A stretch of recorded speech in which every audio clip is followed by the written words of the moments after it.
Welcome to FedScoop TV. I'm Wyatt Cash, and we're here at the Dell Digital Transformation Summit. And joining us today is Karen Evans. Karen is the National Director for the U.S. Cyber Challenge. Karen, welcome to the program. Always glad to have you. Thank you. I appreciate being here. Great. I want to talk first about digital transformation and what that really looks like in 2017, and more specifically, how can agencies modernize to promote their mission through digital transformation?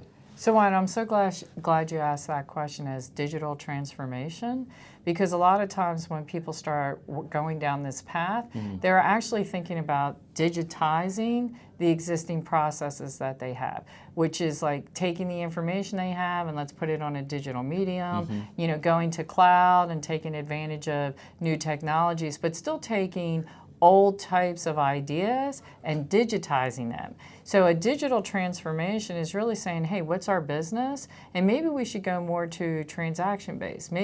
Let's not even look at our legacy systems.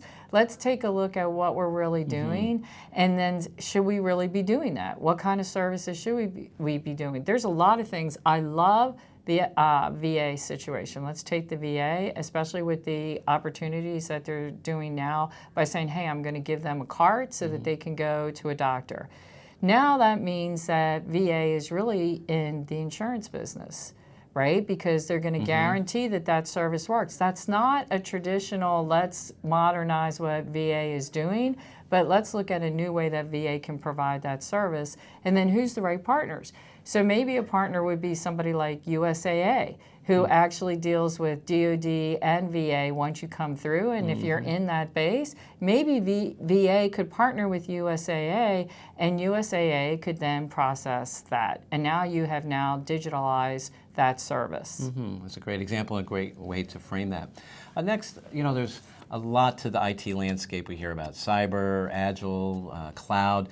But what would you say would be one area that agencies could really revolutionize the way they do the government's business? As revolutionizing the business that the government does, one of the things that I think they could really take a look at, and you have to promise not to laugh, is thinking about the integration of using blockchain types of technologies around transactions that they do, because they pay vendors. If an invoice comes in, you pay a vendor. Blockchain is all about ledgers, which means you could then transform the way that you do accountability, financial services, what kind of financial systems you need. You may not necessarily need them anymore, because what you're doing is, did you receive that goods and services, and you're processing an invoice, and then you have the integrity of the technology that blockchain provides.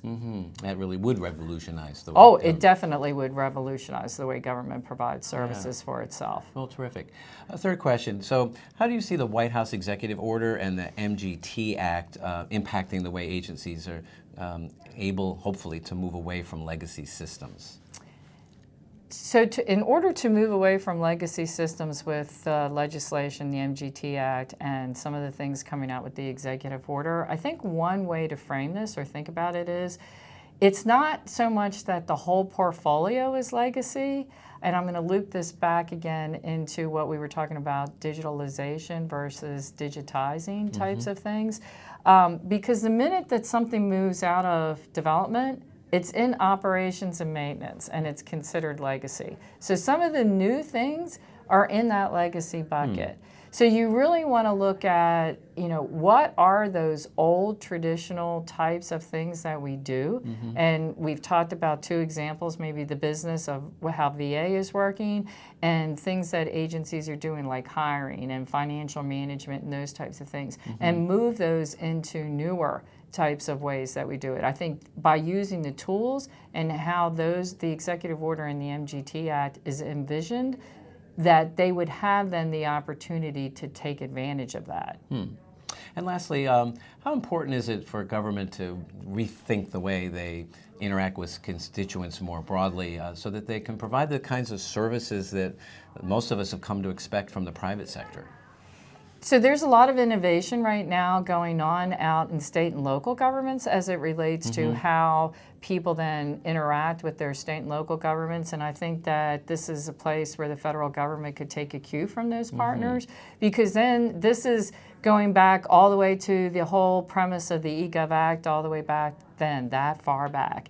but really taking a look at how do you make that interaction with the government, whether it's state, local, or federal. And so there are some applications like Gov2Go that are out there. They're mobile, they're on people's phones, you know, it's an app, you can do it. And then if you have digitalized these services into more transaction-based, then things that where you have to interact, like filing an application, you know, those types of things like that, you'd be able to do it mobily through a device that all people are familiar with, especially the new generation coming up, or even the older generation who uses that now to interact with their grandkids. So everybody's pretty familiar with that medium, and then being able to use those platforms would be awesome. Look for more of our coverage on digital transformation at fedscoop.com. I'm Wyatt Cash. Thanks for watching.